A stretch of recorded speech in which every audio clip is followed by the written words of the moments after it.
इसका एक चम्मच आपको 50 बीमारियों से बचाएगा और ये हम बचपन में सभी खाते आए हैं। तो आज हम बनाएंगे आंवला प्राश या फिर च्यवनप्राश। इसको बनाने के लिए सबसे पहले हमें आंवला चाहिए होगा। मैंने यहाँ पर 600 ग्राम आंवला लिया है। आंवले को सबसे पहले हमें अच्छे से धो लेना है। आंवला धोने के बाद हमें किशमिश लेनी है। यहाँ पर हमें पहले थोड़ा पानी गर्म लेना है, इसको गर्म पानी के अंदर ही भिगोना है। किशमिश भिगोने के बाद इसको एक साइड में रख देंगे और अब हम आंवले को स्टीम होने के लिए रख देंगे। उसके लिए मैंने लिया है एक कढ़ाई। एक कढ़ाई में मैंने डाले हैं 2 गिलास पानी। अगर आपके पास वो स्टीम करने वाला बर्तन होता है तो आप वो भी यूज कर सकते हो, बट मेरे पास नहीं है, तो जिसके पास भी नहीं है वो ऐसे स्टीम कर सकता है। कढ़ाई में हम ऐसे पानी डालकर स्टैंड लगाकर एक प्लेट में इनको रख देंगे जिसमें ये जाली सी बनी हुई होती है और 20 से 25 मिनट के अंदर ये धीमी आंच पर स्टीम हो जाएगा। अब मैंने यहाँ पर 16 से 17 खजूर लिए हैं और इनके बीज निकाल देंगे। अगर आपके पास सीडलेस है तो वो और भी बेटर ऑप्शन है, तो आप वो यूज कर लीजिए। और बीज निकालने के बाद हमें इनको भी गर्म पानी के अंदर भिगो कर रख देना है किशमिश के साथ ही। उसके साथ हम मसाला बनाने के लिए कुछ चीजें ले लेंगे। उसके लिए मैंने ली 1 छोटी चम्मच इलायची, 1 छोटी चम्मच काली मिर्च, 1 छोटी चम्मच लौंग और 1 छोटी सी दालचीनी। तेज पत्ता है तो आप वो भी यूज कर सकते हो, मेरे पास नहीं था वो, इसलिए मैंने नहीं लिया। अब हमें इन सारी चीजों को तब तक भून लेना है जब तक इसमें भुनी भुनी सी खुशबू ना आने लग जाए। हल्का भूनने के बाद हमें इसको मिक्सी में पीस लेना है, बट ये बड़ी मिक्सी थी और ये मसाला थोड़ा था इसलिए अच्छे से नहीं पीसा, इसलिए मैंने इसको ऐसे कूट कूट कर बारीक किया था। आप इसको छलनी से छान लीजिएगा। आपके पास अगर वो छोटी मसाले वाली मिक्सी है तो उससे पीस लेना, वो अच्छे से पीस देगी। उसके बाद मसाला रेडी होने के बाद हमें जो किशमिश लिए थे उसको पीसना है। हमें पानी को बिल्कुल भी इसके अंदर नहीं जाने देना है, ऐसे ही खजूर निकाल लेंगे और पानी को जितना हो सके उतना नहीं जाने देना है। पहले इसको पीस लेंगे। मैंने इसमें ये थोड़ा गाढ़ा सा लगा था तो मैंने इसमें 1 चम्मच जो खजूर वाला पानी था तो वो डाल लिया था। अब मैंने यहाँ पर तुलसी के पत्ते लिए हैं, 20 से 25 तुलसी के पत्ते यहाँ मैंने लिए हैं। आप अपने हिसाब से आपके टेस्ट के अकॉर्डिंग ले सकते हो, अच्छे लगते तो ज्यादा ले लो, नहीं तो कम ले लो। उसके बाद ली थी मैंने कच्ची हल्दी और 1 छोटा अदरक का टुकड़ा और 2 चम्मच खजूर वाले पानी की डालकर इनको अच्छे से पीस लिया था।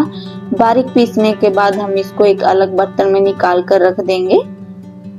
जब तक हमने हमारे मसाले वगैरह रेडी किए तब तक हमारा आंवला भी स्टीम होकर रेडी हो गया था। और ठंडा होने के बाद ये देखिए ये ऐसे टुकड़ों में अपने आप निकलने लग जाता है। सारे बीज अच्छे से निकाल लीजिए और अलग करके रख दीजिए।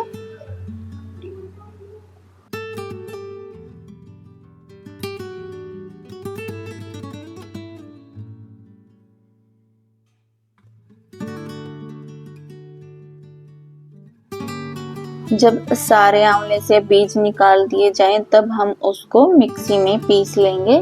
मैंने यहाँ पर जो हमारा खजूर वाला पानी था उसके 2 चम्मच के करीब लिए थे, क्योंकि ये थोड़ा ड्राई सा बनता है इसलिए मैंने पहले ही 2 चम्मच पानी डाल लिया था। ऐसे ही हम जो बाकी का बचा हुआ आंवला है ऐसे ही उसको भी पीस लेंगे। हमें पानी कम से कम यूज करना है क्योंकि बाद में उस पानी को जलाना होता है और सारा पानी खत्म करके ही हमारा च्यवनप्राश रेडी होता है, इसलिए कम से कम पानी का ही यूज आपको करना है। इसी तरीके से हम ये दूसरे वाले भी रेडी कर लेंगे और सारा का सारा पेस्ट बनाकर अलग से रेडी करके रख लेंगे।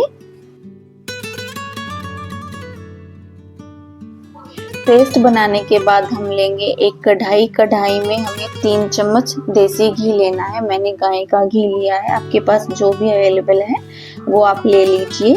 और घी डालने के बाद हमें हमारा जो आंवला का पेस्ट रेडी किया था उसको डाल लेना है और घी में अच्छे से मिक्स कर लेना है। इसको इतना अच्छे से मिक्स करना है, आंवला और घी अलग अलग नहीं दिखाई देनी चाहिए, बिल्कुल अच्छे से इसमें मिक्स हो जाना चाहिए।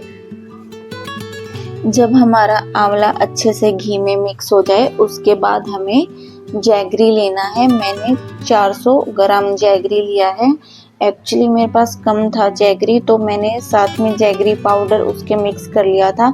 आप चाहे तो जितना आंवला है उतना ही आप जैगरी भी ले सकते हैं। मैंने दोनों चीज़ें मिक्स करके 400 ग्राम के करीब डाला था। आप जैगरी डालने के बाद में जब हम भूनते हैं ना तो थोड़ा सा टेस्ट करके भी देख सकते हैं। अगर आपको फिर भी थोड़ा कम मीठा लगे ना तो थोड़ा सा और जैगरी पाउडर ऐड कर सकते हो इसमें, वो भी बाद में भी अच्छे से ये मिक्स हो जाता है। जैगरी पाउडर को अच्छे से मिक्स करने के बाद हम इसको पकाएंगे। अभी इसको ढककर नहीं पकाना, ऐसे खुला ही पकाना है और मीडियम आंच पर इसको पकाना है अभी के लिए, क्योंकि जब तक जैगरी अच्छे से नहीं मिलता हमें इसको ढकना नहीं होता। जब जैगरी अच्छे से मिक्स हो जाता है तब ये छींटे फेंकने लगता है, तब हमें इसको ढकना है। इसलिए पहले हमने इसको अच्छे से आंवला में मिक्स किया है, उसके बाद हमने इसको अच्छे से ढककर पकाना है। ये देखिए अब हमारा जैगरी अच्छे से मिक्स हो गया है। अब हम इसको ढक देंगे और 5 मिनट के लिए पकने देंगे। जो हमें ढकने के बाद 5 मिनट तक उसको पकाना है, तो वो सिर्फ ढका हुआ रख कर ही नहीं पकाना, उसको बीच बीच में चलाते रहना है, वरना तो ये चिपक जाता है। कई केसेस में होता है कि नहीं चिपकता, बट मेरा चिपक रहा था, इसलिए मैंने थोड़ी धीमी आंच की पहले तो, और फिर बार बार बीच बीच में इसको चलाना ही सही समझा। तो आप भी बीच बीच में इसको चलाएंगे तो आपका नहीं चिपकेगा। जब ये नीचे चिपक भी जाए तब भी घबराना नहीं है, इसको अच्छे से चलाकर इसमें मिक्स कर लेना है। 5-6 मिनट के बाद जब इसका पानी बिल्कुल खत्म होने लग जाए, ये देखिए थोड़ा सा ही मुझे दिखाई दे रहा है, वरना तो इतना पानी नहीं बचा, तब हम इसमें खजूर और जो तुलसी का पेस्ट हमने बनाया था वो डाल देंगे और फिर इसको इसके साथ पकाएंगे। खजूर और जो तुलसी का पेस्ट है उसको इसमें मिक्स करने के बाद फिर हमें इसको ढक देना है और 5 मिनट के लिए ऐसे ही बीच बीच में चलाकर पकाना है। जब तक हमारा ये आंवला प्राश रेडी हो रहा है तब तक हम इसमें जो जो चीज़ें डाली है उसके बेनिफिट्स के बारे में बातें कर लेते हैं। उससे पहले भी मैं आपको ये बता दूं, जब हमारा वो खजूर वाला पेस्ट 5 मिनट के बाद पककर रेडी हो जाए तब हम इसमें जो हमने भुने हुए मसाले पीसे थे वो डाल देंगे और फिर ढककर 5 मिनट के लिए फिर से ऐसे ही बार बार चलाते हुए पकाएंगे। अब हम बात करते हैं आंवले की। आंवले का तो हम सबको पता ही है, ये हमारी स्किन और बालों के लिए कितना फायदेमंद होता है। उसके अलावा हमने खजूर लिया था, खजूर में बहुत कैल्शियम होता है और वो हड्डियों को मजबूत बनाता है। इसके अलावा हमने किशमिश लिया था, किशमिश आयरन से भरपूर होता है और हीमोग्लोबिन को बढ़ाता है।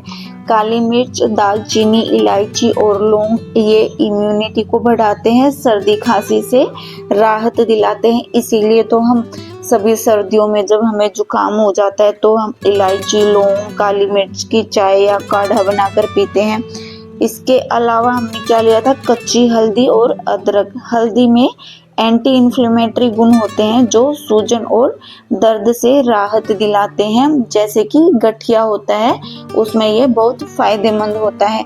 ये तो मैंने आपको मोटे मोटे फायदे बताए हैं, आप जब गूगल करोगे तो आपको इनके हजारों फायदे देखने को मिलेंगे।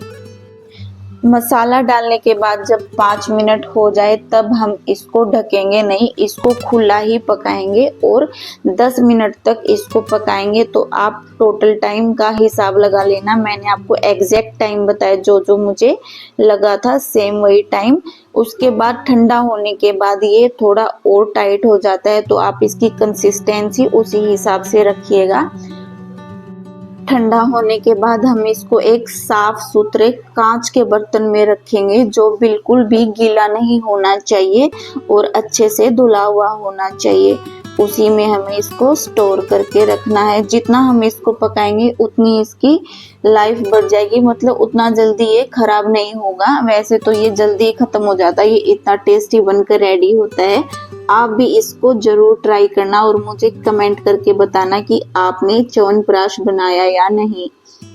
आज के लिए था इतना ही। अब मिलते हैं हम एक और नई रेसिपी के साथ नई वीडियो में। तब तक के लिए आप अपना ध्यान रखना और ये रेसिपी जरूर ट्राई करना, और सर्दियों में ये आपके लिए बहुत ज़्यादा फायदेमंद होने वाली है। Bye bye.